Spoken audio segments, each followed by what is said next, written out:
Buenas noches, doctores. Nuevamente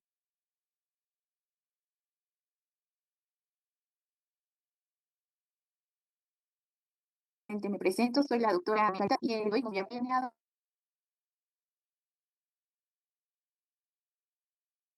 seguro ya nos toca avanzar al final lo vamos a resolver y tenemos el banco de preguntas correspondientes al tema del día de hoy. ¿Me podrían decir si el audio está bien? Por favor, ¿me podrían confirmar antes de empezar la clase? ¿Se escucha, doctora? Ok, muchas gracias. Bueno, el día de hoy vamos a hablar de lo que es la reanimación neonatal. Como ven aquí en las gráficas, pues la reanimación neonatal es un trabajo en equipo. Es muy fundamental que exista un líder, que exista una comunicación para lograr un éxito en la reanimación neonatal.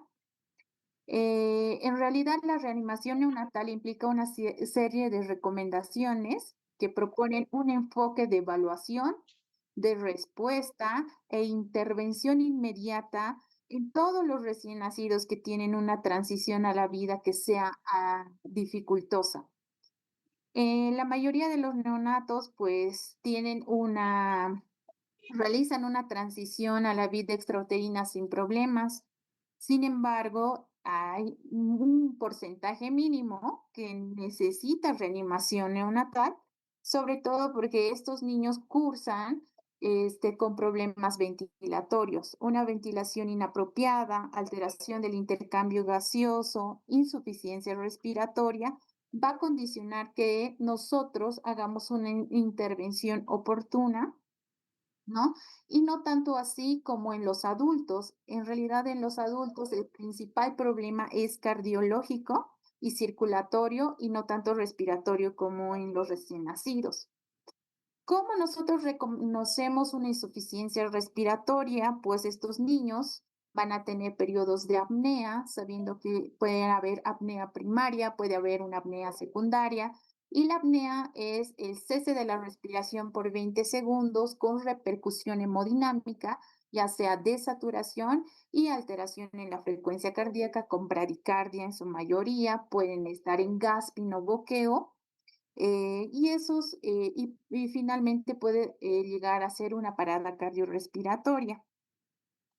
Es por eso importante saber cuáles son los pasos iniciales que debemos realizar a nuestros recién nacidos, dar una ventilación a presión positiva efectiva, dar un soporte ventilatorio adecuado y finalmente, si no logramos recuperar el estado hemodinámico, tenemos una bradicardia sostenida por debajo de 60, pues nosotros debemos iniciar de forma inmediata las compresiones torácicas y al mismo tiempo iniciar fármacos como la adrenalina o la epinefrina.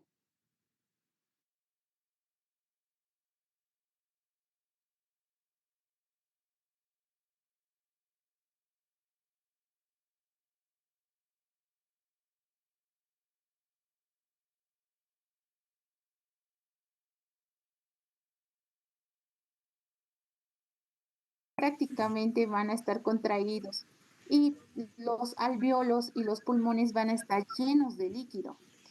Antes del parto, pues estos pequeños que están en útero respiran a través de la placenta en lugar de los pulmones. Cuando la placenta funciona de forma normal, pues es la encargada de llevar el oxígeno y todo el CO2 que viene del bebé, pues lo lleva de la madre. Pobre, Cuando falla la respiración pobre, soy placentaria, pues el feto Hay un micrófono. Doctora, disculpe, está siendo interferida por un colega. Si eh, lo pueden silenciar, por favor. ahorita lo silencio, denme un segundo. Sí, por favor, doctora, no se escucha bien. Richard, apaga tu micrófono.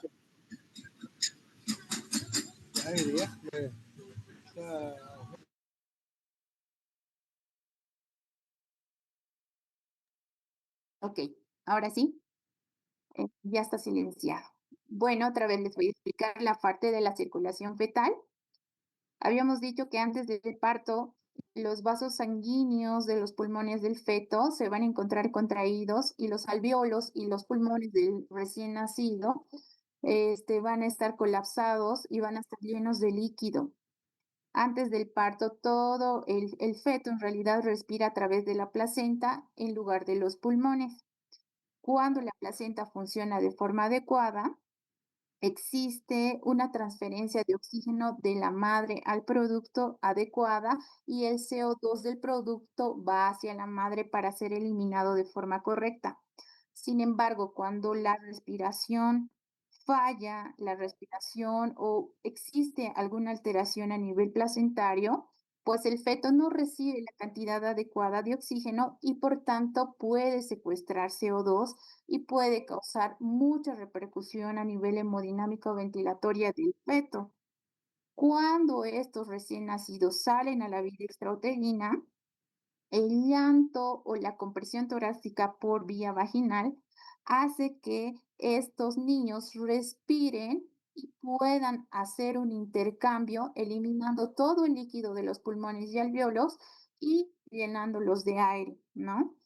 Dentro de la fisiología también se sabe que tenemos un agujero oval o foramen oval, que en la vida fetal esto va a estar abierto para lograr un intercambio, al igual que el conducto arterioso. Pero cuando los niños nacen, en el transcurso de los primeros días, tanto el agujero oval como el conducto arterioso se deberían cerrar para lograr una circulación efectiva. Al mismo tiempo, una vez que fisiológicamente estos dos llegan a cerrarse, obviamente toda la sangre que pasa por la aurícula derecha va a ir al ventrículo derecho y va a ir a los pulmones. Una vez que se hace el intercambio gaseoso, retorna la sangre a la aurícula izquierda, va al ventrículo izquierdo y toda la sangre va a retornar por el arco aórtico y finalmente se sabe que va a incrementar las presiones sistémicas y van a disminuir las resistencias respiratorias. Bueno, eso es un poquito de lo que deberíamos saber de la fisiología. Y ahora le vamos a dar inicio al caso clínico de la reanimación neonatal. Pues aquí les presento un recién nacido masculino que ha sido producto de un embarazo de 39 semanas. Es producto de primer embarazo, una madre de 30 años, aparentemente sin complicaciones durante el embarazo. Tuvo un trabajo de parto muy prolongado y como antecedentes de importancia, pues ha hecho una ruptura prematura de membranas de 24 horas. El parto fue vaginal asistido, ha sido dificultoso su extracción porque los ginecólogos usaron forceps y al nacer, prácticamente este recién nacido nace cianótico, nace con ausencia de llanto, y nace con un tono muscular disminuido o flácido, como pueden ver en la imagen. Dentro de los hallazgos iniciales, pues se toma la frecuencia cardíaca y este niño resulta que está con una frecuencia cardíaca de 60 latidos por minuto. Nosotros hacemos los pasos iniciales y a pesar de eso, pues tenemos un llanto ausente. Nace con una apnea primaria porque no se evidencia respiración, el tono va a estar flácido y prácticamente está con una cianosis generalizada. ¿Cuáles son las intervenciones que hacen? Pues se coloca al recién nacido, obviamente se hace un pinzamiento precoz, se coloca al recién nacido bajo la cervocuna o bajo calor radiante, se seca, se estimula, se logra aspirar secreciones, primero boca y después nariz, con una perilla. Tras estas medidas iniciales, pues se vuelve a tomar la frecuencia cardíaca y esta frecuencia cardíaca no mejora, motivo por el cual se pide la bolsa autoinflable y se inicia ventilación a presión positiva con una mascarilla, utilizando una concentración de oxígeno al 21%, porque en sala de partos, pues evidentemente tenemos el blender. Al segundo se hace una evaluación y se ve que la ventilación a presión positiva es efectiva. Resulta que la frecuencia cardíaca incrementa a 100 latidos por minuto y ya se evidencia un poco de esfuerzo respiratorio. Se ajusta nuevamente, se hacen los pasos correctivos del Mr. Sopa, se ajusta la ventilación a presión positiva y se realiza de forma inmediata una monitorización continua.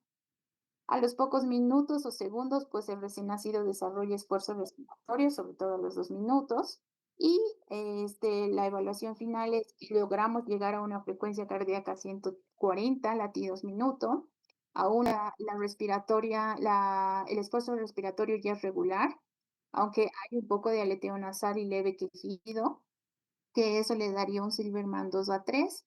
La saturación de oxígeno, porque se supone que hemos hecho una monitorización, se pone el oxímetro en extremidad superior derecha, siempre preductal, y a los 10 minutos de vida marca 85% y se le da oxígeno suplementario a 5 litros minuto por ano cefálico. Bueno, este es el caso clínico que al final de la clase vamos a resolver. Y esto es importante porque, ¿cuáles son los objetivos de esta clase, no? Los objetivos principales de esta clase, prácticamente en esta diapositiva resumo todo lo que deberíamos saber y las intervenciones oportunas que se debería realizar en el momento de la reanimación neonatal. Los objetivos es que los alumnos comprendan, que ustedes como alumnos comprendan la reanimación neonatal, que implica una serie de recomendaciones que proponen evaluación y respuesta inmediata, ¿no? Sobre todo en aquellos recién nacidos que han tenido un periodo de transición dificultosa, sabiendo que el principal problema en los recién nacidos o en los neonatos es lo respiratorio, y no tanto lo cardíaco ni lo circulatorio como en el adulto. Es importante estar preparados para la reanimación. Todos cuando entramos a recibir a un recién nacido, ya sea parto o cesárea, debemos tener la mentalidad de que en cualquier momento este recién nacido se nos puede complicar. Por tanto, deberíamos estar capacitados, deberíamos conocer, manejar todos los dispositivos y tener la predisposición de ser líder, ¿no? Siempre debemos anticiparnos a los factores de riesgo. Siempre deberíamos hacer las preguntas al ginecólogo, las 4 preguntas como qué edad gestacional tiene, cómo ve el líquido amniótico, el número de bebés. No es lo mismo tener un bebé o entrar a una cesárea de gemelos, porque necesitamos más reanimadores, más dispositivos, más material. Ver los factores de riesgo y según las nuevas guías, actualmente desde la 8ª y la 9ª edición de reanimación neonatal, se considera el plan del cordón umbilical, el tiempo en el que nosotros deberíamos hacer el clampeado del cordón umbilical y si debemos o no debemos ordeñar. La reanimación neonatal siempre debería haber un personal capacitado, deberíamos designar los roles antes de cualquier reanimación, deberíamos contar con todo el material disponible y ver el funcionamiento del equipo antes del evento. Es importante que en toda reanimación neonatal nosotros hagamos la valoración del ABC, que es la vía aérea, ventilación y circulación. Debemos hacer una valoración rápida e inmediata del tono, el llanto y la respiración de mi recién nacido para ver cuál va a ser el siguiente a actuar. Los pasos iniciales se hacen todos los recién nacidos, así estén deprimidos, ¿no? Por eso usamos la servocuna, calentar, secar, estimular, ver secreciones, vía aérea, vía oral y vía nasal, y el posicionamiento adecuado que es el olfateo. Deberíamos conocer todo el algoritmo de la reanimación. Es importante saber también cuáles son las ventajas del pensamiento tardío, reconocer si esta ventilación a presión positiva o la ventilación por tubo, si están siendo efectivas. Es importante saber a cuánto de flujo inspiratorio de oxígeno voy a usar la bolsa autoinflable y cuánto de presión debo tener y cuál es el ritmo que debo de llevar. No es lo mismo si tengo un recién nacido de término o un recién nacido pretérmino. ¿Cuáles son las condiciones para el inicio de una reanimación neonatal avanzada? Y pues evidentemente hay que considerar los casos especiales, ¿no? Cuando tengo un paciente con hernia diafragmática, no es lo mismo tener un recién nacido prematuro con un defecto de pared o con algún defecto de tubo neural y pues algunas consideraciones especiales que vamos a tomar en el paritorio. Bueno, aquí está la diapositiva de los objetivos de la reanimación neonatal. Dentro de estos objetivos, que también ha sido pregunta de examen, los tres fundamentales es sobre todo restablecer la respiración espontánea del recién nacido, lograr un gasto cardíaco apropiado y evitar o disminuir las tasas de mortalidad por daño o lesión tisular. Sobre todo, sabemos que si no hacemos una reanimación oportuna, podríamos causar lesiones tanto en encéfalo, en riñón, en corazón, y esta isquemia, sobre todo, puede tener un desenlace deleterio o retraso en el desarrollo neurológico. Sin embargo, es importante saber también que existen situaciones de alto riesgo y es importante que nosotros como equipo de reanimación nos anticipemos con una anamnesis gestacional y con una anamnesis de parto, ¿no? Es importante saber que los neonatos que nacen con algún estado de alerta, como flacidez, cianosis, un periodo de apnea, ya sea primario o secundario, que estos pacientes nacen en asistolia prácticamente sin frecuencia cardíaca, necesitan una reanimación inmediata, ¿no? Antes de determinar la escala de Apgar en el primer minuto. Eso es importante. En cuanto a la epidemiología, también es importante reconocer cuánto es el porcentaje de niños que requieren reanimación neonatal. Por ejemplo, vamos aquí a ver la pirámide. Todos los neonatos siempre requieren una evaluación inmediata al nacer y cuidados neonatales simples, ¿no? Como por ejemplo los pasos iniciales. En todos los recién nacidos se hacen pasos iniciales, que implica evaluar la respiración, secar, estimular, brindarles calor, el contacto piel con la madre. Alrededor del 5 al 10% de los neonatos pues requieren estimulación simple al nacer, como es secar y estimular.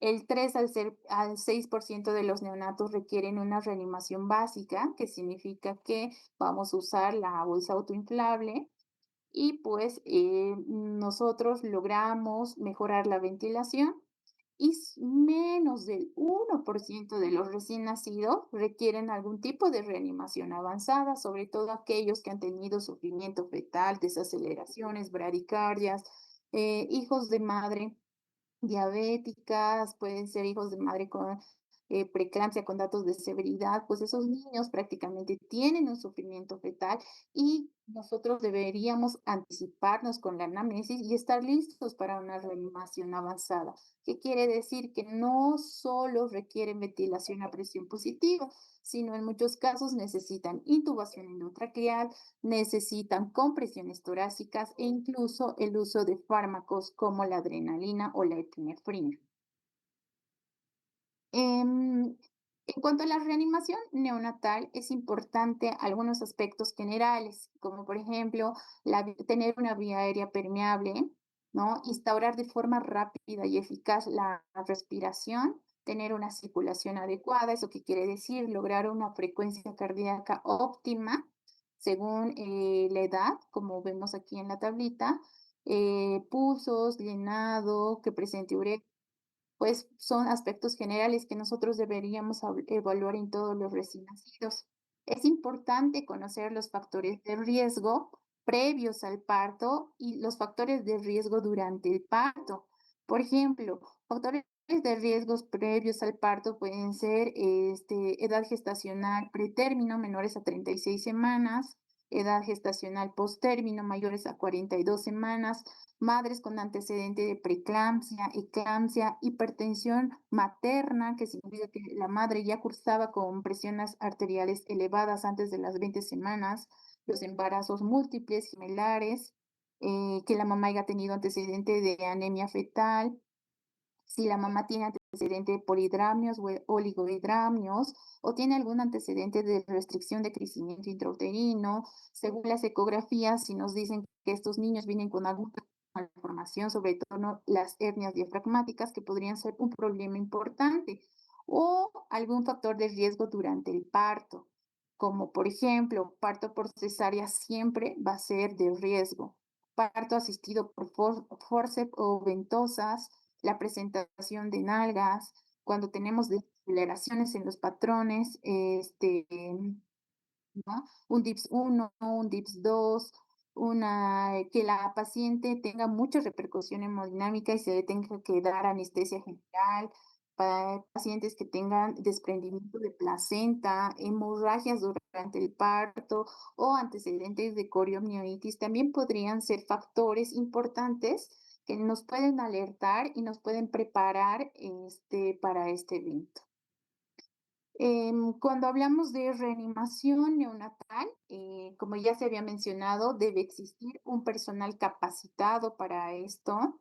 Debe haber una preparación previa de todo el material para que en ese momento no se esté corriendo. El material debe estar preparado, ¿no? Deberíamos verificar la funcionalidad de todo el material de forma anticipada. Y como se hace en centros especializados de alto nivel, prácticamente deberíamos haber una designación de roles. ¿A qué me refiero con eso? Que debería haber una persona encargada de la vía aérea, una persona que está lista para la instalación de los catéteres, hay otra persona que está lista para la administración de medicamentos, otra persona que esté lista controlando los tiempos de la reanimación neonatal y personas que puedan colaborarnos. Normalmente, según las guías de reanimación, deberían ser entre 4 a 5 personas capacitadas para este evento, cosa que a veces no sucede en nuestro medio. ¿Qué cosas deberíamos tener preparadas para una reanimación? Pues las cunas de calor radiante, sobre todo para evitar la hipotermia. Como ya le habíamos dicho, la hipotermia pues causa mucha repercusión hemodinámica en los recién nacidos, causa hipoglicemia, causa bradicardia, causa disfunción cardíaca. Entonces causa vasoconstricción, causa colapso, hipoxia. Entonces siempre debemos tener una servocuna o una cuna radiante ya lista, caliente, las mantas, el gorrito para evitar que pierda calor. Deberíamos tener un estetoscopio, deberíamos tener un aspirador. Por favor, ¿pueden apagar sus micrófonos? Deberíamos tener un aspirador, catéteres de aspiración, la bolsa autoinflable que esté funcionante, las fuentes de oxígeno, los blenders, el neopuff, si es posible, laringoscopio y tener todos los tubos disponibles, jeringas, catéteres, dextrosa al 10%, solución fisiológica, tener a la mano el centro de transfusión en caso de tener que transfundir un paquete globular. Bueno, ya entrando a lo que es reanimación neonatal, pues una vez que ya tenemos listo todo, damos curso, ya se da curso al parto o a la cesárea, entonces debemos preguntar, hacer una evaluación rápida y en esta consta de 3 preguntas. ¿Este producto parece de término o es pretérmino o es postérmino? ¿Tiene buen tono? ¿No? ¿Y el recién nacido respira y llora? Pues sí, si cumple estos 3, pues solo se debe hacer pasos iniciales, incluso se debe hacer un apego precoz junto a la mamá. Pero si estos 3 pasos no se cumplen, entonces nosotros pedimos que hagamos un pensamiento precoz y estos pasos iniciales los vamos a realizar en la cuna radiante. Con todo esto viene el plan del pinzamiento del cordón umbilical y el ordeñamiento del mismo, ¿no? ¿Por qué les pongo aquí en rojito? Porque antes se consideraba que el plan del pinzamiento del cordón umbilical era entre 30 a 60 segundos, pero actualmente, hace 2 semanas, acaba de salir la 9ª edición y dice que el plan del pinzamiento del cordón umbilical debería ser prolongado. Esto dice que debería ser 60 segundos. ¿Y cuándo se debería considerar el ordeñamiento del cordón umbilical? Pues en todos los recién nacidos de término. Cuando estamos hablando de recién nacidos de términos extremos, está contraindicado porque la presión que se realiza sobre esta puede causar hemorragia intraventricular. Entonces está contraindicado el dañamiento de cordón umbilical en recién nacidos pretéritos. ¿Cuáles son los pasos iniciales? Eso también es pregunta de examen, ¿no? Los pasos iniciales, como lo pueden ver en esta imagen, siempre va a ser calentar. Es por eso llevar con la mamá o llevar a hacer bocuna. Calentar es uno de de los pasos más importantes. También se puede hacer un calentamiento piel con piel o en cuna radiante. Y el objetivo es lograr una temperatura de 36.5 a 37.5. ¿Cómo se hace esto? Podemos tener toallas o mantas calientes pero si tengo un recién nacido prematuro, menor a 32 semanas, pues las guías dicen que directamente se debería poner en bolsa de polietileno. Luego del calentamiento viene secar y estimular. Tiene que ser esto enérgico para lograr un llanto efectivo y un aumento de la ventilación. Deberíamos posicionar la vía respiratoria. ¿Eso qué quiere decir? La posición neutra o de olfateo. Vamos a evitar la flexión, la hiperextensión o la flexión de esta para lograr una buena ventilación. Y en caso necesario, pues se debería succionar. Primero se succiona boca y luego nariz, ¿no? Entonces, con todo esto, siempre valoramos tanto el esfuerzo respiratorio, la frecuencia cardíaca y el tono. Cuando mi paciente tiene apnea, pues la apnea en realidad es la incapacidad de iniciar o mantener el esfuerzo respiratorio, el cese de la respiración más de 20 segundos con repercusión hemodinámica, que quiere decir que estos pacientes van a estar en bradicardia o con desaturación. Esto se presenta entre el 5 al 10%. ¿Cuál es la diferencia entre apnea primaria y apnea secundaria? La apnea primaria es que estos pacientes nacen con cese de la respiración, pero cuando hago un estímulo, que es secar o estimular, entonces estos pacientes responden de forma inmediata. En cambio, la apnea secundaria es que no responden a una estimulación y yo tengo que ayudarles con ventilación a presión positiva. ¿Cuál es la principal causa o las causas de apnea secundaria? Cuando tengo alteración del sistema nervioso central, estos pacientes van a tener antecedente de asfixia o algún trastorno neuromuscular. Hay casos especiales donde los niños pueden hacer apneas. Por ejemplo, cuando tengo recién nacidos pretérmino, cuando tienen inmadurez neurológica y su cerebrito no manda la señal de respiración, entonces estos niños quedan en apnea también. O pacientes que tienen algún grado de hipoplasia pulmonar o las famosas hernias diafragmáticas, donde no existe, aquí como pueden ver en la imagen, no existe un pulmón, entonces estos niños también pueden tener apnea. Em, bueno, en cuanto a la reanimación neonatal, es importante la ABC, como les he mencionado. A, vía aérea permeable, ¿no? Entonces, para lograr una vía aérea permeable, tengo que tener la posición del olfateo, la posición neutra. Debería tener la cabecita extendida para lograr una buena ventilación. Y si esto está ocupado por secreciones, pues obviamente aspirado de secreciones tanto de boca y de nariz. El breathing, que es la respiración, lo podemos lograr con la estimulación táctil. Si no se logra con una simple estimulación, debemos avanzar y dar ventilación a presión positiva con bolsa autoinflable. Y finalmente, si no se logra, pues evidentemente se debería hacer una vía aérea avanzada e introducir el tubo endotraqueal. Cuando no logramos una circulación adecuada, pues obviamente vamos a las compresiones torácicas y finalmente al uso de fármacos que usamos es la adrenalina o la epinefrina, también llamada así. Bueno, cuando hablamos ya de ventilación a presión positiva, lo vamos a dar con la bolsa autoinflable, ¿no? Entonces, ¿cuáles son los objetivos principales de hacer una ventilación positiva?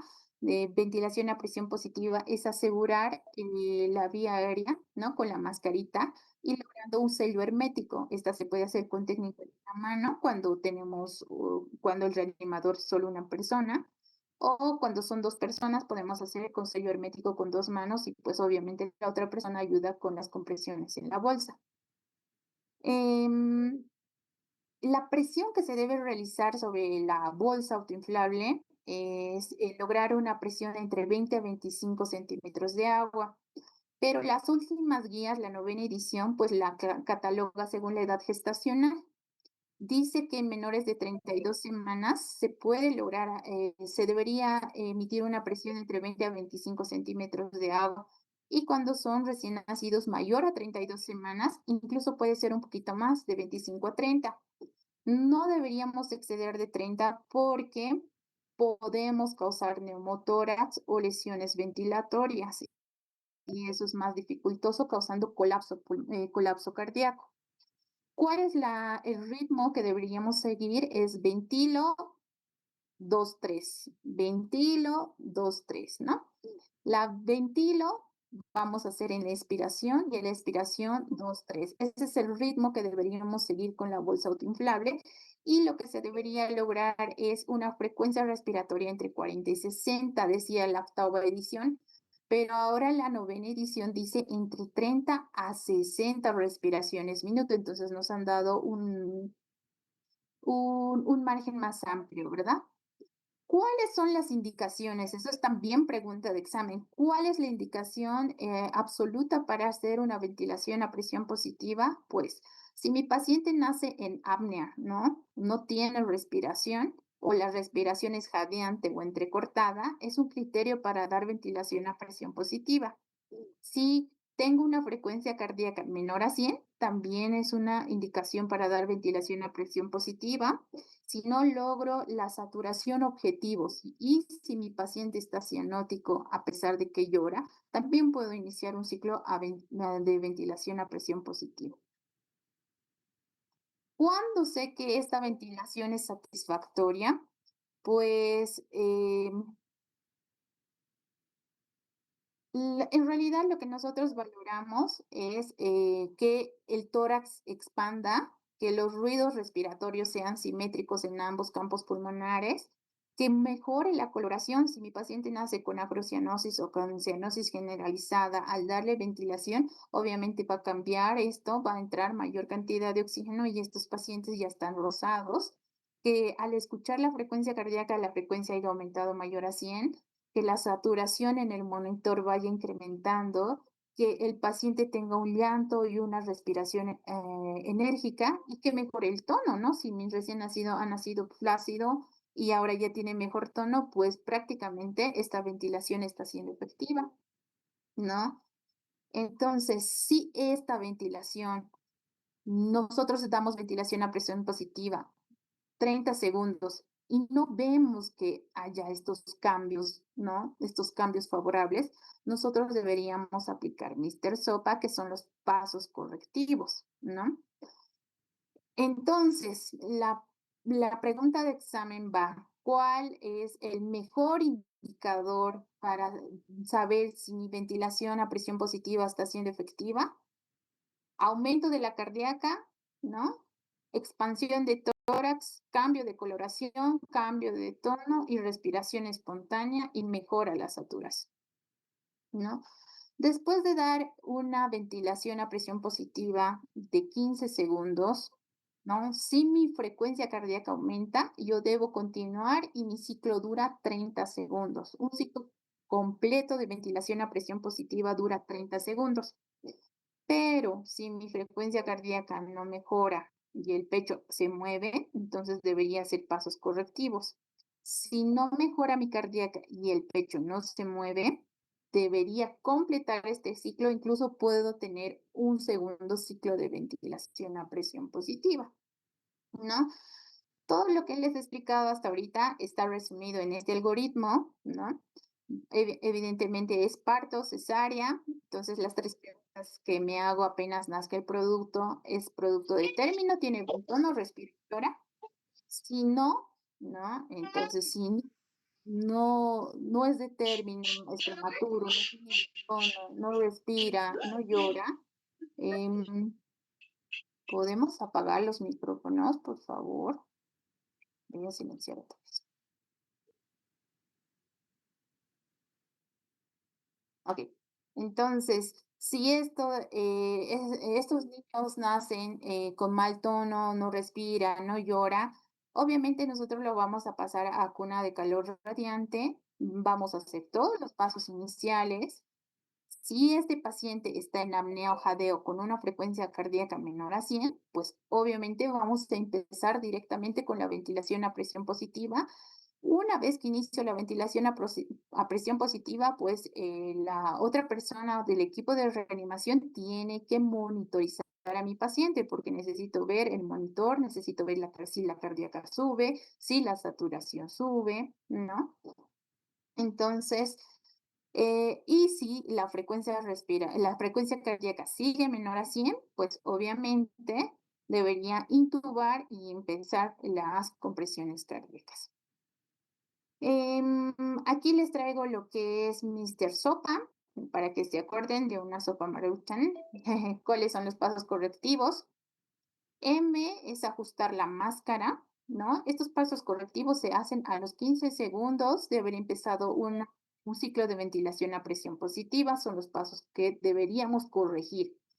La última edición, que es la novena, ahora ya es más flexible y dice que deberíamos hacer entre los 15 y los 30 segundos de una ventilación y que deberíamos ajustarlos a la clínica del paciente, ¿no? Entonces, si vemos que la máscara no tiene un sello hermético, se debería corregir. Quiere de reposicionar la vía aérea, puede ser que no estemos en posición de olfateo, que esté muy hiperextendida o muy flexionada, deberíamos corregir. Si vemos que este paciente tiene muchas secreciones en vía aérea o en boca o en nariz, también se debería aspirar porque pues no va a ser efectiva la ventilación. El open mouth, que viene del O, que la boca siempre debería estar abierta para la ventilación. Aumentar la presión, habíamos dicho que la presión por bolsa autoinflable debería ir de 20 a 25, pero cuando son mayores de 32 semanas, incluso las nuevas guías dicen que deberíamos llegar a 30, podemos dar más presión. Y finalmente, si hemos hecho todos estos pasos correctivos y no logramos expandir el pulmón, no logramos mejorar la saturación, la coloración, el tono ni la frecuencia cardíaca, pues deberíamos buscar una vía aérea alterna, ¿no? Entonces, todo esto resume todo la Mr. Sopa. Una vez que se ha hecho todo Mr. Sopa y se ha hecho todos los pasos correctivos, pues después de 30 segundos de esta nueva ventilación, deberíamos hacer una nueva valoración. Si mi frecuencia cardíaca es mayor a 100, pues debo continuar la ventilación a presión positiva hasta que mi paciente tenga un esfuerzo respiratorio espontáneo. Si la frecuencia cardíaca va de 60 a 99, debo reevaluar la ventilación y hacer nuevamente pasos correctivos. Pero si mi frecuencia cardíaca es menor a 60, ¿no? Debo incrementar el oxígeno a 100, debo intubar a mi paciente y debo iniciar de forma inmediata compresiones torácicas. Bueno, entonces, si no ha sido efectiva la ventilación a presión positiva y no tenemos una respuesta adecuada, lo que sigue, según el algoritmo, pues es intubar de forma inmediata, ¿no? Entonces, ¿cuáles son las indicaciones absolutas para poner un tubo endotraqueal? Pues que yo haya dado ventilación a presión positiva con máscara y no haya logrado mejorar la ventilación de mi paciente, ¿no? Que esta ventilación a presión positiva haya durado más de 1 minuto, ¿no? Me estoy retrasando, el paciente está entrando en hipoxia, entonces yo debo intubarlo. ¿Cuándo necesito compresiones torácicas? Cuando mi paciente tiene frecuencias cardíacas menor a 60, está en 30, en 20, uy, no me espero, intubo de forma inmediata. Cuando tengo un paciente ya con antecedente de hernia diafragmática, yo intubo directo, ¿no? Dar ventilación a presión positiva en pacientes con hernia diafragmática está contraindicado. Pacientes que tengan hernia diafragmática directamente van a tubo, ¿ya? Recién nacidos pretérmino que necesiten surfactante, ¿no? Por la técnica de Ensure, igual debería intubarse. Y pacientes que se necesita hacer una succión directa de tráquea, como por ejemplo pacientes que nacen con salam, ¿no? Con meconio también es un criterio para intubar. Bueno, aquí, ¿cómo nosotros sabemos qué tubo elegir, no? Normalmente en neonatología los tubos que más usamos es del 2,5 al 3,5, ¿no? Y ese es un algoritmo facilito que menor a 1000, ¿no? Deberíamos usar 2,5, de 1000 a 2003 y mayor a 2000 el 3,5. ¿Qué hojas de laringoscopio vamos a usar? Tenemos la 1, la 0 y la 2,0. Para recién nacidos de término la 1, para pretérmino 0 y para prematuros extremos menor a 28 semanas podemos usar los 2,0, ¿no? Em, Pueden haber algunas alteraciones, ¿no? O algunos casos especiales donde haya una mala respuesta, como por ejemplo, si tengo defecto de mascarilla, obviamente no va a ser efectiva mi ventilación. Si yo intubo y me voy a vía esofágica igual, puede causar traumas gástricos. Si la vía aérea está obstruida, obviamente no va a lograr que sea efectiva esta ventilación. Si la presión que estoy dando por bolsa autoinflable es insuficiente. Si mi paciente está en choque hipovolémico, por más que le dé ventilación, pues vamos a seguir en asistolia o pacientes que tengan neumotórax, ¿no? Neumotórax o derrames pleurales, mientras esto no sea evacuado, pues la ventilación nunca va a ser efectiva. En cuanto a la intubación, es importante que antes de intubar nosotros sepamos todos los puntos de referencia, ¿no? Para no intubar vía digestiva y sí entrar a vía aérea. Entonces, los puntos de referencia en realidad es el epiglotis, las cuerdas vocales, donde tenemos que ingresar esa glotis, por delante está la lengua y por detrás está el esófago, ¿no? Entonces, nosotros metemos el laringoscopio, normalmente lo hacemos por el lateral izquierdo, retraemos la lengua y un punto de referencia es que la parte de la vallécula, sobre todo, va a estar en relación con las encías o con el tabique, ¿no? Una parte central se retrae anterior, no se trata de hacer palanca, es recto y hacia arriba y pues una vez que se retrae, lo que observamos va a ser, nuestro punto de referencia va a ser esta A, que son las cuerdas vocales, y finalmente podemos meter a la glotis. ¿Cuál es la profundidad que voy a meter del tubo? Pues deberíamos medir desde una distancia entre el tabique nasal hasta el trago de la oreja, con una cinta. Nosotros medimos y le sumamos 1 centímetro, esa es la profundidad que deberíamos meter el tubo y deberíamos dejar la medición en la encía, ¿no? Las nuevas guías antes se consideraba en el labio, pero ahora el punto de referencia es la encía. Si yo tengo un deterioro repentino de vía aérea cuando mi paciente ya está intubado, entonces tengo que pensar en esta sigla que es DOPE, que mi tubo está desplazado, ¿no? De desplazamiento, que mi tubo está obstruido por secreciones, pacientes que tienen meconio pueden obstruir el tubo, entonces si mi tubo está obstruido, P, que ha hecho un neumotórax, por eso no ventila, o prácticamente que el equipo, el ventilador esté fallando, entonces tenemos que valorar una vez, el DOPE es la sigla para valorar paciente intubado, Mister SOPA es para valorar paciente cuando estás haciendo ventilación a presión positiva, ¿ya? Bueno, siguiendo con todo el algoritmo, ¿cuándo debo iniciar la reanimación neonatal? ¿Cuándo está indicado las compresiones torácicas? Sobre todo las compresiones torácicas se hacen una vez que mi paciente ya está intubado, ¿no? Intubo a mi paciente, todavía le estoy dando ventilación a presión positiva, pero no logro mejorar la frecuencia cardíaca y mi frecuencia cardíaca está por debajo de 60, se supone que el tubo está en buena posición, se escucha ventilado ambos pulmones, pero mi frecuencia cardíaca sigue siendo menos de 60 y yo he dado un ciclo de presión, de ventilación a presión positiva efectiva o por tubo endotraqueal, es indicación para iniciar ventilación, ¿no? Compresiones torácicas. Las compresiones torácicas, lo que va a lograr es mejorar la perfusión coronaria y mejorar la perfusión del cerebro y de todos los órganos. ¿Dónde se deben realizar las compresiones torácicas? En el tercio inferior del esternón. Este es el punto de referencia para iniciar las compresiones torácicas. Se le puede hacer con una mano, pero también se le puede, para ser más efectiva, podemos hacer con 2 manos, con los pulgares. ¿Cuánto es la profundidad que se debe lograr? El tercio, se debe lograr los 2/3 del esternón anteroposterior. Las compresiones torácicas, una vez que iniciamos compresiones torácicas, debemos subir la FIO2 al 100%, ya sea pretérmino o postérmino, y lo que se debe lograr son 90 compresiones en un minuto para que estas compresiones realmente sean efectivas. ¿Cuál es la profundidad? Deprimir el esternón 1/3 antero-posterior con 2 manos. La frecuencia son 90 compresiones por minuto. ¿Y cuál es el ritmo que voy a llevar? Esto cambia, ¿no? La coordinación cambia y es 1 y 2 y 3, y el otro es ventilo y 1 y 2 y 3, ventilo y 1 y 2 y 3, ventilo ¿ok? Ese es el ritmo que se debe llevar para las para la frecuencia, para lograr una frecuencia cardíaca óptima, y la frecuencia son 90 compresiones por minuto, ¿ok?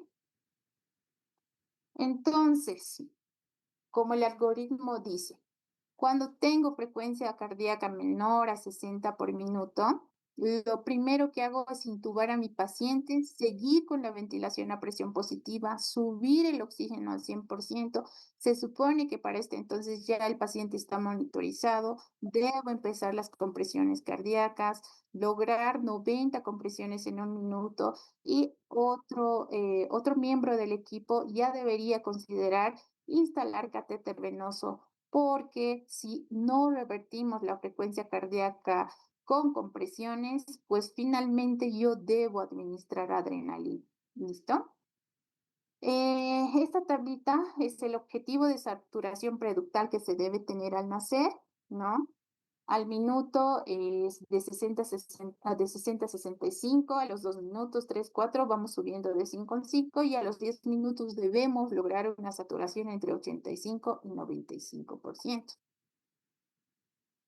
Cuando, a pesar de haber hecho compresiones cardíacas, tener una ventilación efectiva, usar ya medicación adrenalina, y mi paciente no recupera la frecuencia cardíaca, siempre tenemos que pensar en algún dato de choque, ¿no? O pérdida de sangre.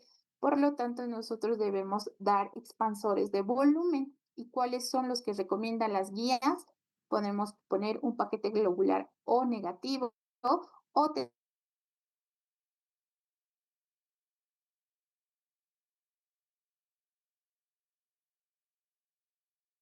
un catéter venoso umbilical o un acceso intravenoso, y la administración de estos expansores de volumen debería ser en un tiempo de 5 a 10 minutos. Bueno, eso es en cuanto a lo más importante de reanimación en un niño de término, pero hay casos especiales. Por ejemplo, en la reanimación del neonato prematuro va a cambiar. Eh, Se hacen los mismos pasos iniciales. Habíamos dicho que el recién nacido prematuro no se lo seca, se lo puede estimular, pero no se lo seca, se lo lleva directamente a una bolsa de polietilén. El oxígeno que se le va a administrar es un fío de 21 a 30%. Igual se debería medir la saturación preductal. Y lo más importante, que estos niños hacen choque por el frío, entonces deberían tener una servocuna, ponerle un gorro y mantener lo más caliente posible.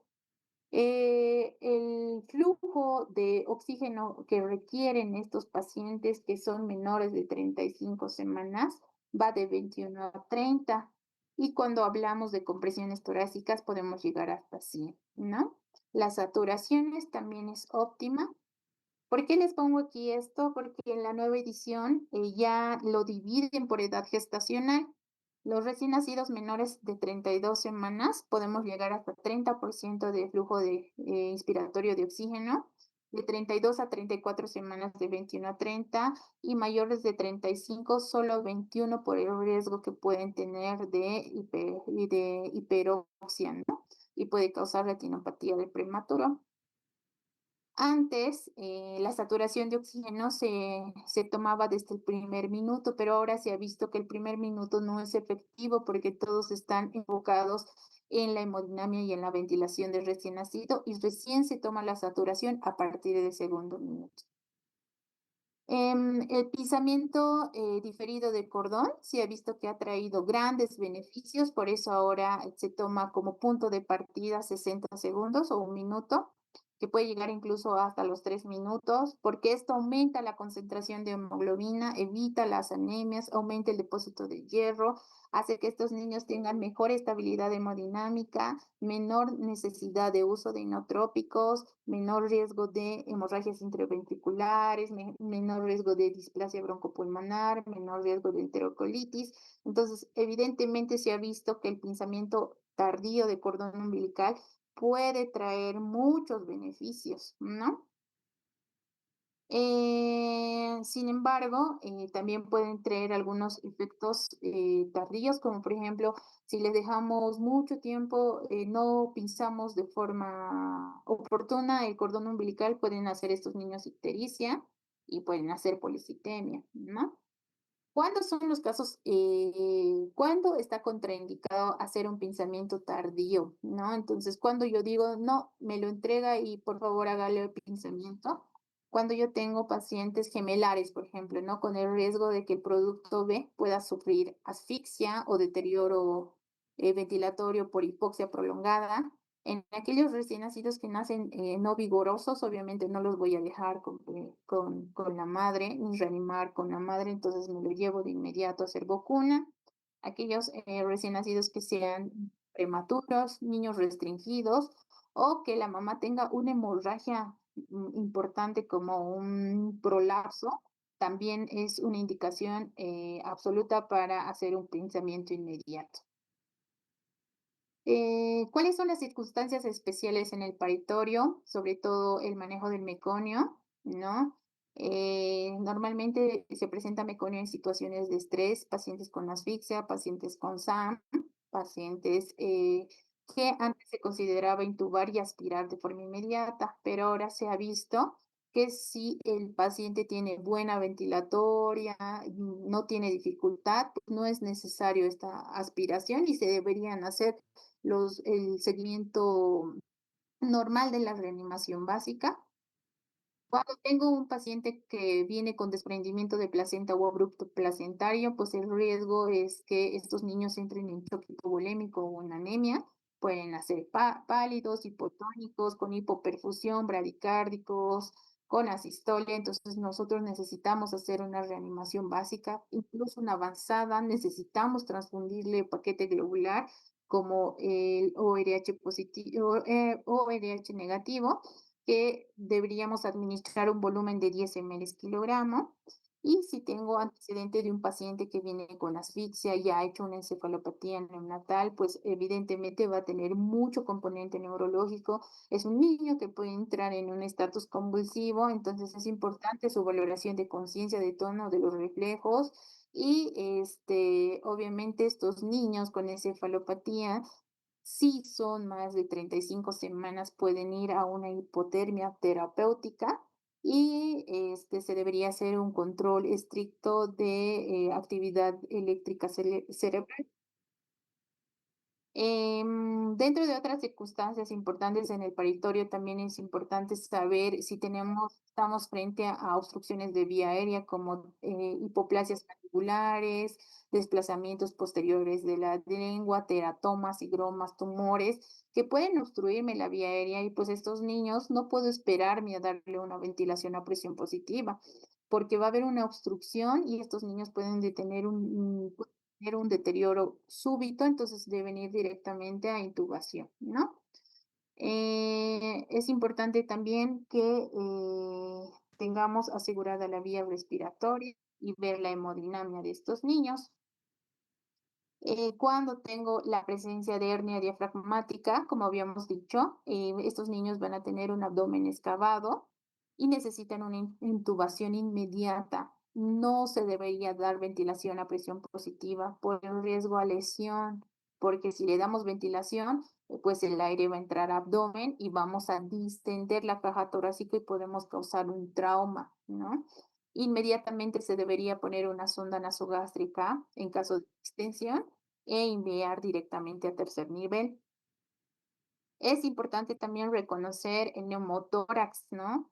El neumotórax se debería reconocer de forma inmediata porque puede causar un colapso cardíaco y una parada cardiorrespiratoria si no metemos un angiocatéter de forma inmediata en el segundo espacio. Es importante también reconocer pacientes con patología con hipoplasia pulmonar que necesitan ser intubados de forma inmediata. Neumotórax y derrame pleural son las dos urgencias más importantes, ¿no? Que deberíamos resolver de forma inmediata. Un neumotórax a tensión debería ponerse un angiocatéter de forma inmediata. Se debería hacer una medición en el segundo espacio intercostal, línea medio clavicular, y meter un angiocatéter de forma inmediata para evitar el colapso y la parada cardíaca. Y en cuanto a un derrame pleural, pues sí, igual se debería meter un angiocatéter entre el cuarto y el quinto espacio, el cuarto y el quinto espacio costal en la línea axilar anterior con dirección posterior para evitar igual un colapso de la vía respiratoria. Es importante también determinar defectos de pared, ¿no?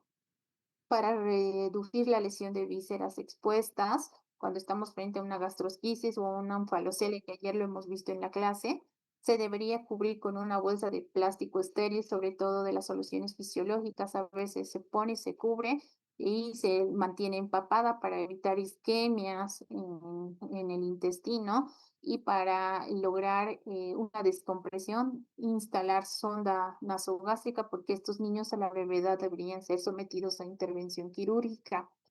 Cuando tenemos pacientes con defecto de tubo neural, como mielomeningocele, deberíamos proteger, ¿no? Deberíamos proteger el defecto, no lograr un trauma ni infecciones, y igual ser referido a tercer nivel para una intervención oportuna.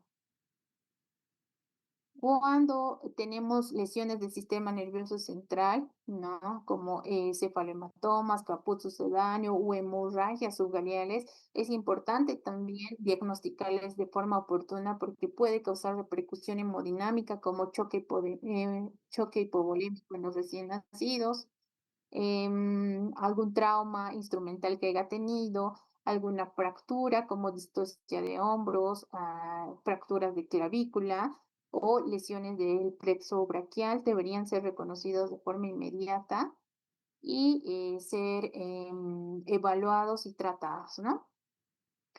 Una vez que hemos reanimado a nuestro paciente y le hemos sacado del paro cardiorrespiratorio o hemos logrado revertir el deterioro ventilatorio circulatorio, pues nosotros deberíamos tener cuidado y llega la primera hora de oro, ¿no? Entonces, ¿qué significa? No significa que hayamos reanimado y nos olvidamos del paciente. En esa hora siguiente, después de la reanimación, es importante que nosotros demos seguimiento a este niño. Los cuidados post-reanimación, deberíamos prevenir la hipotermia, ¿no? Tenemos que mantener los normotérmicos, prevenir la hipoglicemia o algún trastorno hidroelectrolítico, ¿no? Y cuando son pacientes que tienen antecedente de encefalopatías, pues evidentemente se debería realizar una hipotermia terapéutica. Deberíamos ver el estado ácido-base, ¿no? Si este paciente, por ejemplo, está con acidosis metabólica, si necesita volumen o algún tipo de expansor, o si necesita bicarbonato, que la verdad bicarbonato en recién nacidos no lo usamos por el riesgo a hemorragias intraventriculares, ¿no? Usamos con muchas pinzas. Ver si este niño está infectado para iniciar de forma oportuna antibiótico terapia, ¿no? Considerando si es una sepsis neonatal temprana o es una tardía. El uso de aminas, ¿no? Tanto la dopamina, la adrenalina, si lo vamos a poner por infusión continua. Y todos estos recién nacidos, pues deberían tener una monitorización continua, control estricto de balances, de ingeridos, eliminados, de diuresis, ¿no? Y toda la función en general. Bueno, eso ha sido un poco de lo que les he hablado de la reanimación.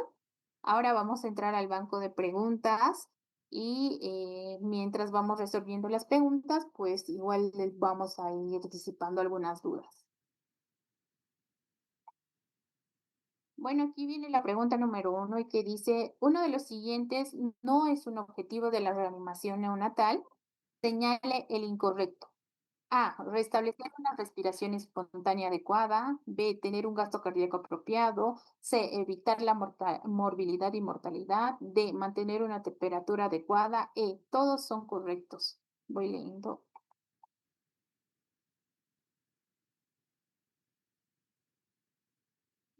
Bueno, algunos dicen que todos son correctos. Algunos dicen que el excepto es la D, mantener la temperatura. Ok.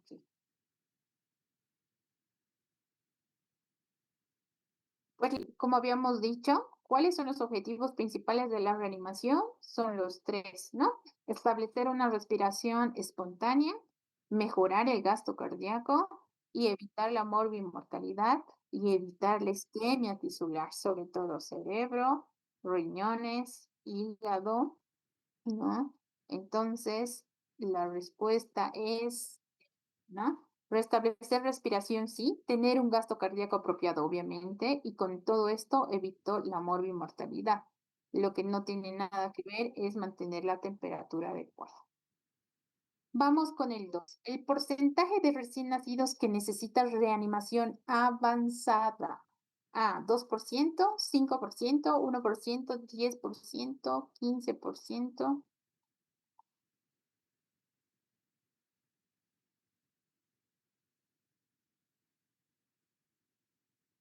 Hay algunos que dicen 10%. Otros dicen 1%.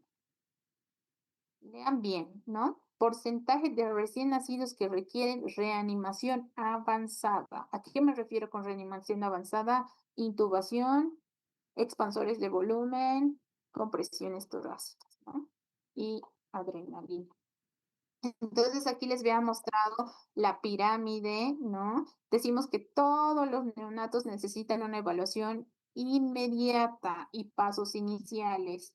El 5 al 10% necesita un secado y estimulado enérgico. El 3 al 6% necesita reanimación básica, que es ventilación a presión positiva y menos del 1% necesita reanimación avanzada, que quiere decir intubación endotraqueal, compresiones torácicas y fármacos como la adrenalina y expansores de volumen. Entonces la respuesta es C. ¿Cuál es la característica de una ventilación satisfactoria y eficaz?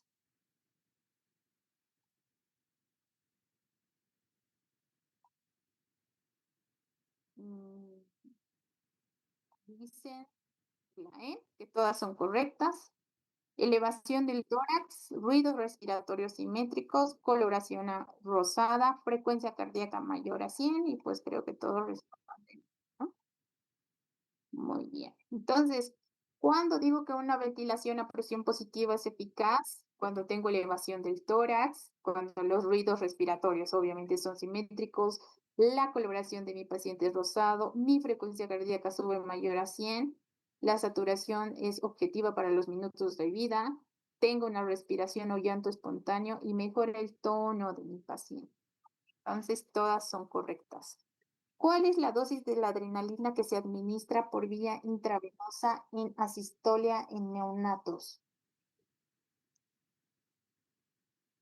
1 miligramo kilogramo, 0.5 ml kilogramo, 0.1 a 0.3, 0.5 a 1 ml, 0.7.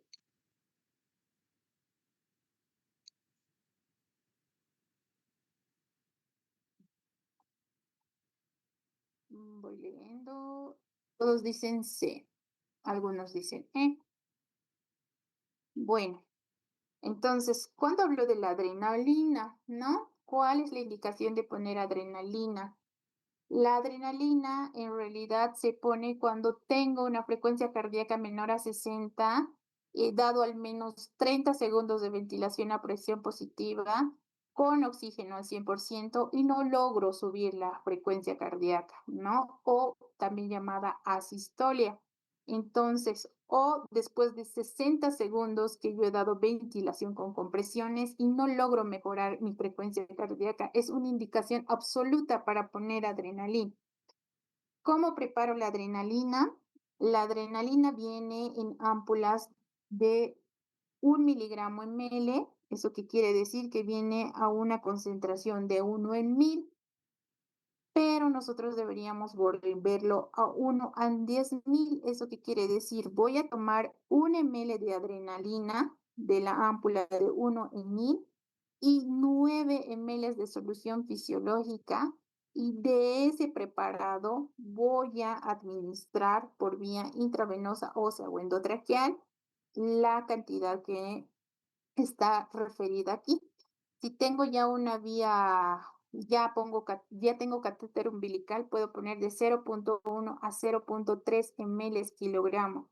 Pero si no tengo todavía un acceso venoso endotraqueal, puedo poner de 0.5 a 1 ml kilogramo, seguidas de 3 ml de solución fisiológica para que esto sea efectivo, ¿ok? Entonces, la respuesta es 0.1 a 0.3, porque 0.5 a 0.1 sería intratraqueal, ¿no? ¿Cuál es la complicación más frecuente que se presenta en los neonatos que requieren ventilación a presión positiva? A, hiperoxigenación, neumotórax, bronquitis, hemotórax, o todas son correctas.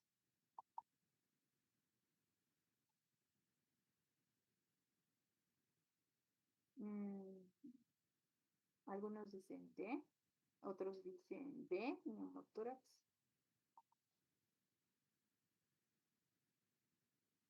Y creo que nadie está respondiendo. Voy. No, entonces el neumotórax habíamos dicho que es la complicación más temida y la más frecuente, porque cuando estamos dando ventilación a presión positiva ejercemos una presión mayor a la que requiere el recién nacido, sabiendo que la presión por bolsa autoinflable no debe ser más de 30 centímetros de agua, ¿no?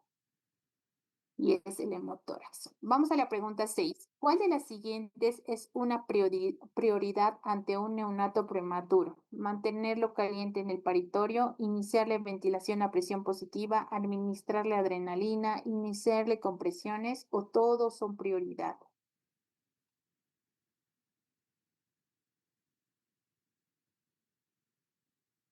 Creo que ya no me queda mucho. Bueno. Algunos dicen mantenerlo caliente en el paritorio, otros dicen iniciar la ventilación positiva y otros dicen que todas, ¿no? Y la respuesta es: los recién nacidos prematuros hacen hipotermia, ¿no? Es lo más importante, mantenerlos calientes en el paritorio. Puede ser que tu recién nacido prematuro haya nacido con buen tono, vigoroso, con llanto, y no necesita ventilación a presión positiva, no necesita reanimación avanzada, pero lo que siempre necesita son pasos iniciales y es tenerlo caliente en paritorio. ¿Listo? Vamos a la pregunta 7. Respecto a las compresiones en la reanimación neonatal, ¿a qué nivel del esternón deberían iniciarse?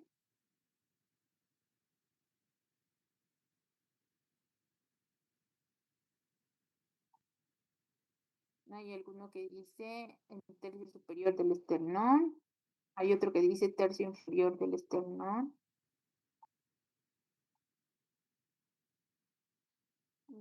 Pues no. B, tercio inferior del esternón, muy bien, algunos tercios superior. Como se ha mencionado aquí en la gráfica, las compresiones cardíacas se hacen en el tercio inferior, ¿listo? Ese es el área de las compresiones. Y se debería, ¿cómo la podemos reconocer? Haciendo una línea imaginaria intermamilar por debajo, ¿listo?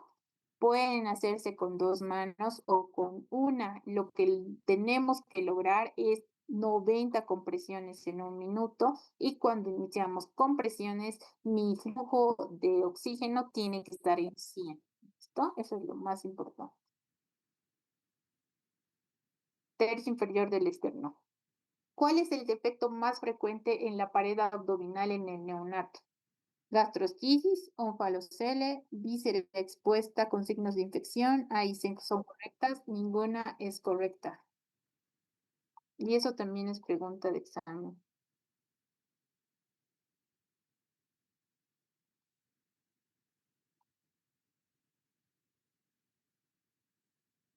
Algunos dicen, ok. La gastrosquisis, ¿no? Según el tratado de la 21 edición, pues la gastrosquisis es el defecto más frecuente. Y nosotros que trabajamos ya en hospitales, evidentemente la gastrosquisis es la más frecuente y es la que menos va a estar asociado a patologías genéticas, ¿no? Como habíamos dicho ayer, el onfalocele es el que va a estar asociado a trisomía 21, 18 y 13 o a otro patrón genético, ¿no? ¿Cuál es el defecto más frecuente? Ya habíamos dicho gastrosquisis. La 9. Entre las lesiones obstétricas intracraneales se observa cefalohematoma, caput sucedáneo, hemorragia subgalear o hemorragia subaracnoidea. Ninguna es correcta.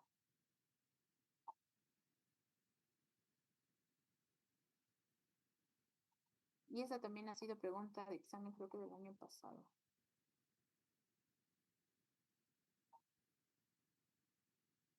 Algunos dicen B, otros dicen D, caput sucedáneo, otros dicen hemorragia subaracnoidea.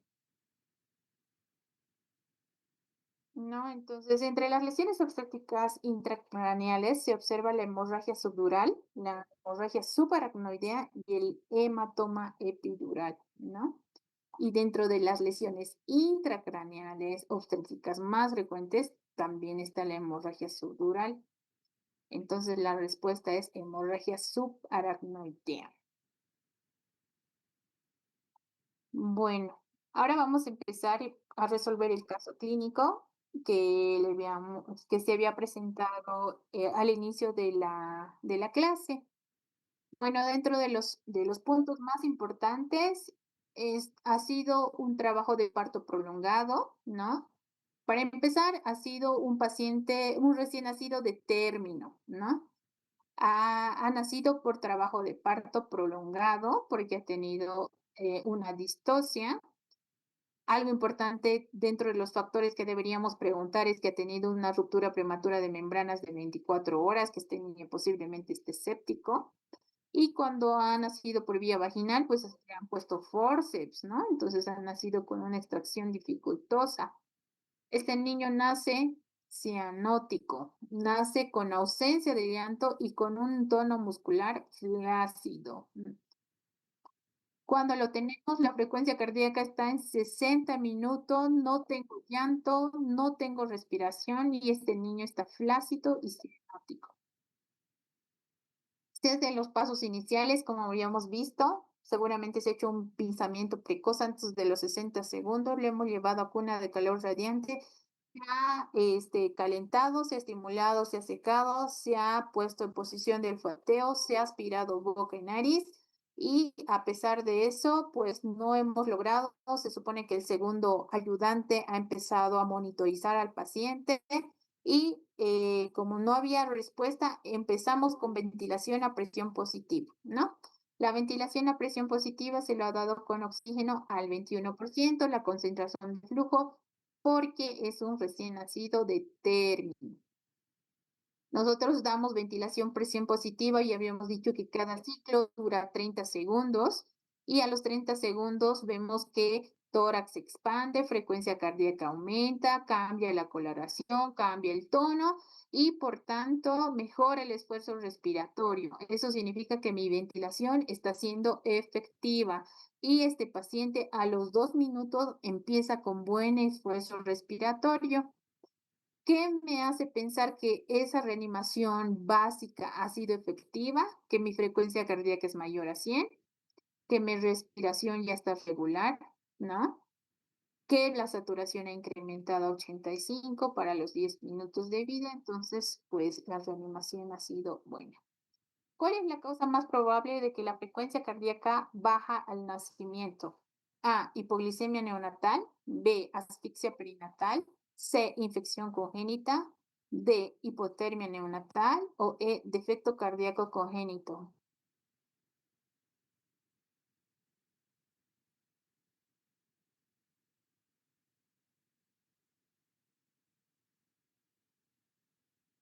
Algunos responden B, asfixia perinatal. Ujú. Algunos dicen C, infección congénita. ¿Cuál es la causa más probable de que la frecuencia cardíaca haya bajado al nacimiento? ¿No? Entonces, la asfixia perinatal, obviamente, ¿no?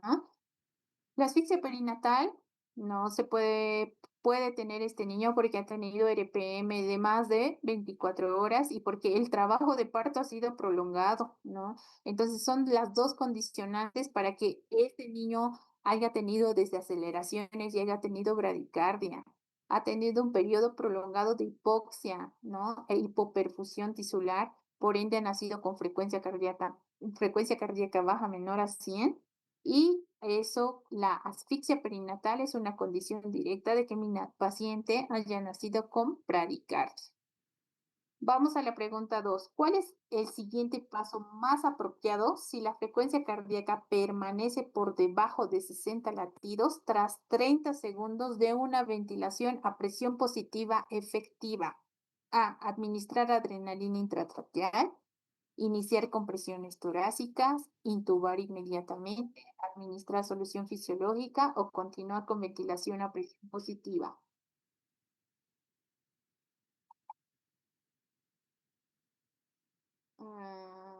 Nos dicen intubar de forma inmediata. Ahí está.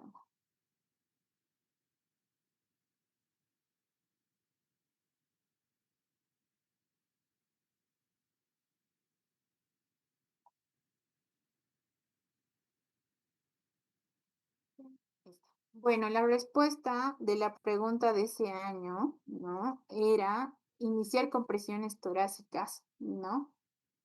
Si tengo un paciente con una frecuencia cardíaca por debajo de 60, más de 30 segundos de ventilación a presión positiva efectiva, obviamente yo debería iniciar compresiones, ¿no? Compresiones torácicas de forma inmediata, pero antes de iniciar compresiones deberíamos intubar a este paciente para tener una ventilación efectiva. Entonces, la respuesta de ese año era iniciar compresiones torácicas, pero según algoritmo debería ser intubar de forma inmediata e iniciar compresiones torácicas, ¿vale? Solo para que tengan en cuenta la pregunta de ese año. ¿Qué indicador sugiere que la ventilación con presión positiva es efectiva?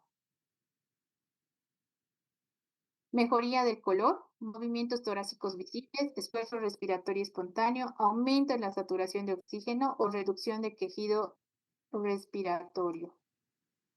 Ahí está.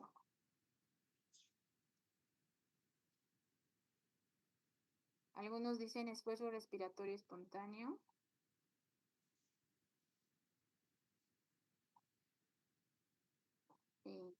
Creo que la mayoría dice C.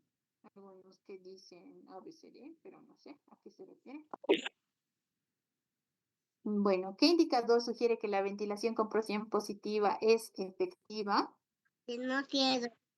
Ya, los movimientos torácicos visibles obviamente es un indicador, ¿no? Que aumente la saturación también es un indicador. Imagino que lo ha hecho según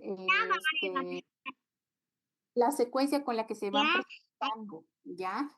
Entonces, ¿cuál es un indicador de que mi ventilación positiva sea efectiva? Que mejore el color, sí. Que tenga esfuerzo espontáneo, sí. Que aumente la saturación y que los movimientos ¿Tú estabas allá, torácicos no?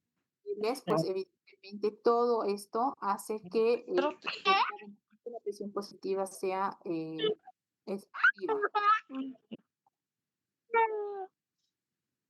Por favor, doctora, sáquelo.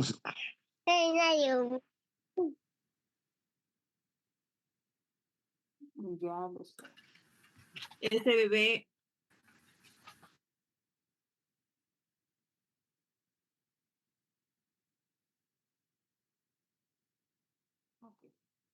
Vamos a la cuarta pregunta. En el recién nacido cianótico, con frecuencia cardíaca mayor de 100 latidos, pero sin respiración espontánea, ¿qué intervención inicial es más adecuada? Recién nacido cianótico con frecuencia cardíaca mayor a 100, pero sin respiración espontánea.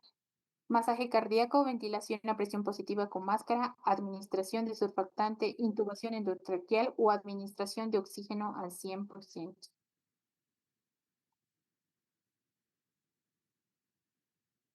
Algunos dicen C, administración de surfactante, algunos dicen masaje cardíaco. Hay otro que dice administración de oxígeno.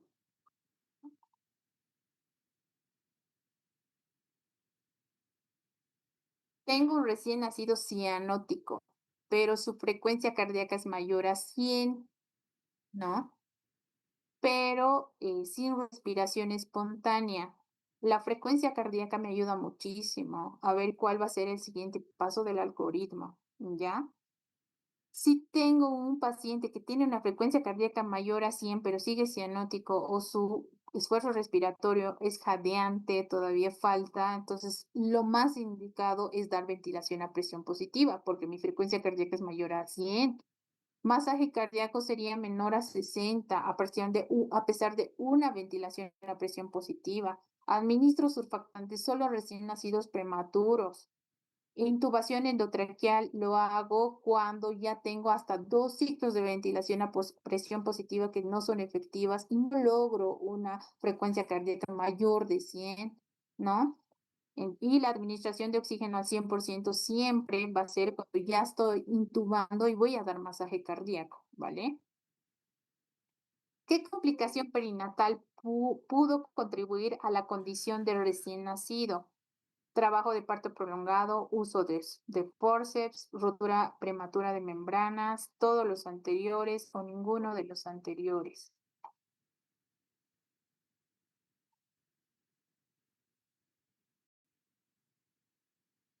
Algunos dicen D, todos los anteriores, la mayoría dice, otros dicen el uso de forceps.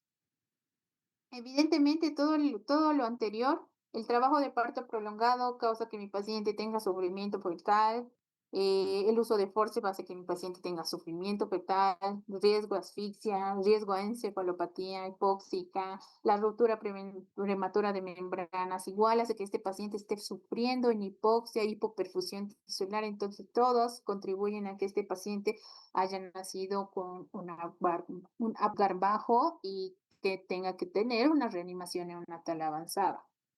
¿Cuál de las siguientes acciones podría reducir el riesgo de morbilidad neonatal en futuros embarazos de esta madre? 1.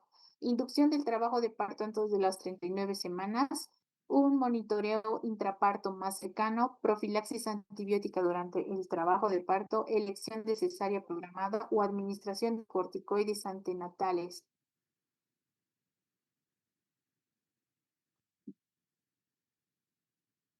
Algunos dicen un monitoreo intraparto más cercano.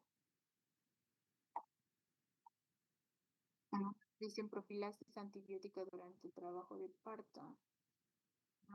Entonces, yo creo que la profilaxis antibiótica, ¿no? Es un punto importante en ruptura prematura de membranas cuando ustedes van a ver sepsis neonatal. Es un factor de riesgo la corio, tener RPM mayor a 18 horas por el riesgo de infección o colonización ascendente del estreptococo del grupo B y eso puede condicionar a un sufrimiento fetal, ¿no? Entonces, la profilaxis antibiótica sería un punto importante. Ahora, la monitorización intraparto más cercano también podría ser, ¿no? Inducción de trabajo de parto a las 39 semanas, pues no, ¿no? Porque en realidad la inducción se hace cuando estos pacientes no tienen una viabilidad cercana, entonces sí se debería hacer inducción, pero normalmente las inducciones a veces también llegan a partos traumáticos. La elección de cesárea programada, pues no, sabemos que por cesárea tenemos mayor riesgo a taquipneas porque no tienen una transición normal y el intercambio de líquido a gas pues tarda un poco más.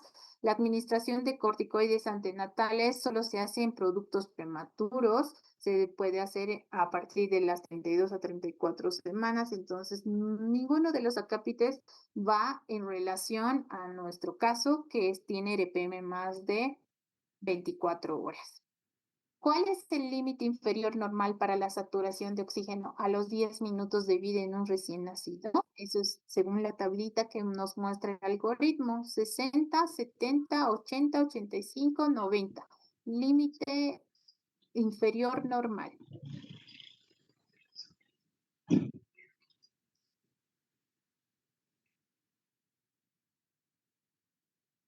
Algunos dicen 85, muy bien.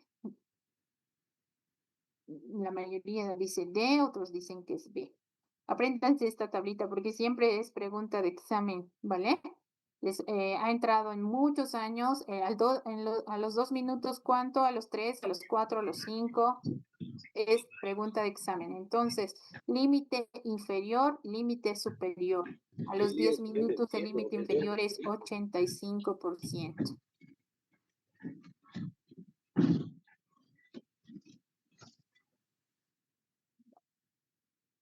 Vamos con la pregunta 8. ¿Qué parámetros se debe vigilar estrechamente en los primeros días de vida para evaluar posibles complicaciones posteriores? A, nivel de bilirrubina.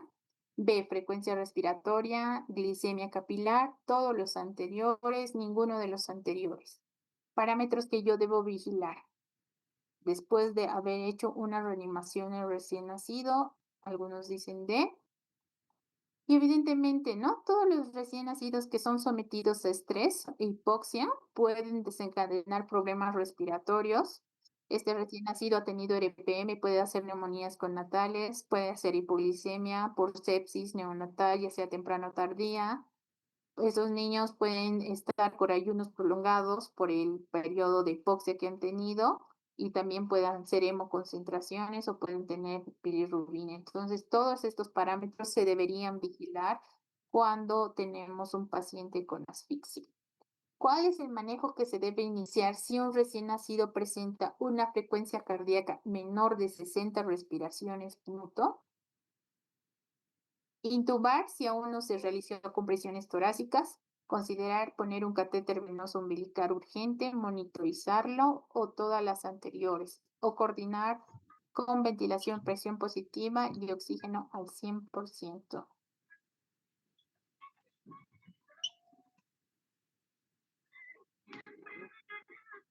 Algunos dicen todas las anteriores. Hay alguno que dice, intubar si aún no se ha realizado compresiones. Y alguno, bueno, la mayoría dice todas las anteriores, ¿no?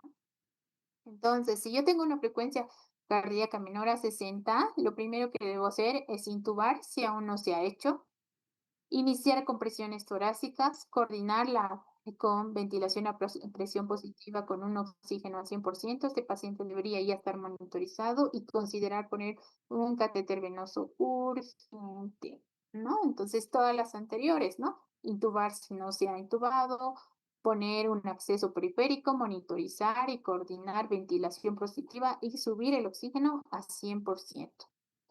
Y la pregunta número 10 dice, ¿cuál es la relación de compresión-ventilación en el neonato?